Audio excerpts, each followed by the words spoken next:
नमस्कार, मी Shirish delish food चॅनलमधनं. आता आषाढी एकादशी येत आहे. त्या आषाढी एकादशीच्या निमित्ताने मी आपणा सर्वांना शुभेच्छा देऊ इच्छितो. आज आपण उपवासाची टिकी कशी बनवायची ते बघणार आहोत.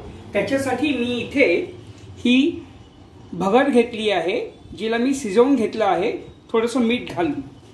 आता यात मी हे 4 मीडियम साइजचे बटाटे घेतलेले आहेत, उकडून घेतले आणि त्यांचे सालपटं काढून घेतली आहे. तर आता मी ह्यांना या किसणीने किसून घेणार आहोत. सुरुवातीला मी 3 टाकतो, जर का लागले तर मी चौथं पण किसेल, पण आता पुरतं मी 3च करणार आहे.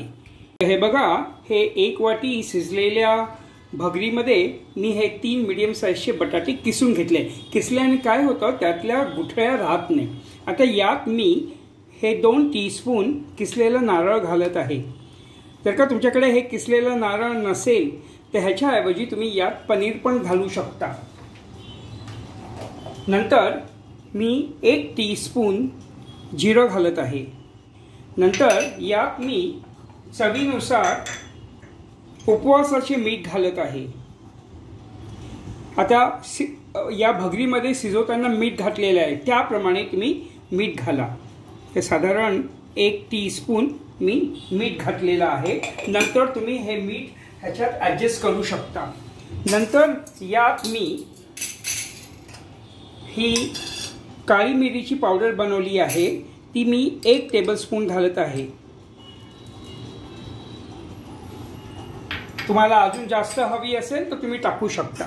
नंतर यात मी आलं, अर्धा इंच आलं आणि 3 हिरव्या मिरच्या असं मी भरड काढलेली आहे.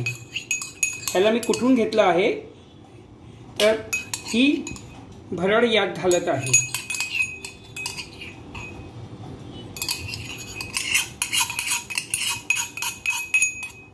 आता हे मी साबुदाण्याची पावडर करून घेतली आहे. आधी साबुदाण्याला मी थोडंसं रोस्ट केलं, ड्राय रोस्ट, आणि मग जितकी शक्य आहे तेवढी मी बारीक पावडर करून घेतली आहे. तर ही पावडर मी यात 2 चमचे घालत आहे. ह्याच्याने बाइंडिंग येईल. गरज लागल्यास नंतर अजून ॲड करता येईल.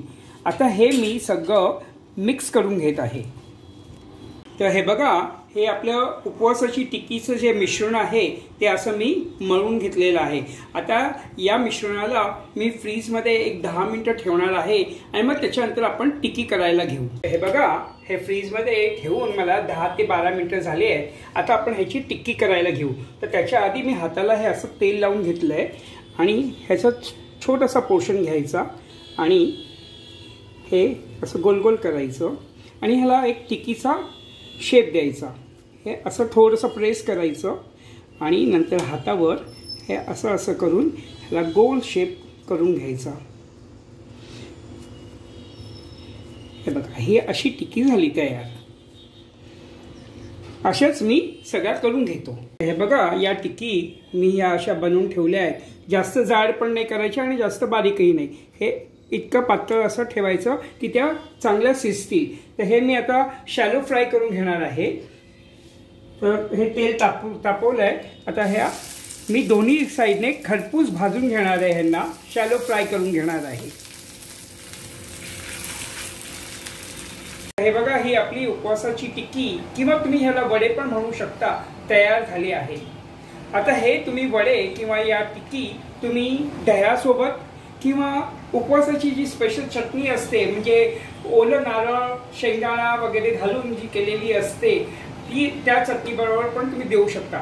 या दह्यामध्ये मी थोडीशी साखर, मीठ आणि थोडंसं आलं किसून घातलं आहे आणि वरून लाल मिरची पावडर आणि जिरे पावडर, भाजलेले जिऱ्याची पावडर घातलेली आहे.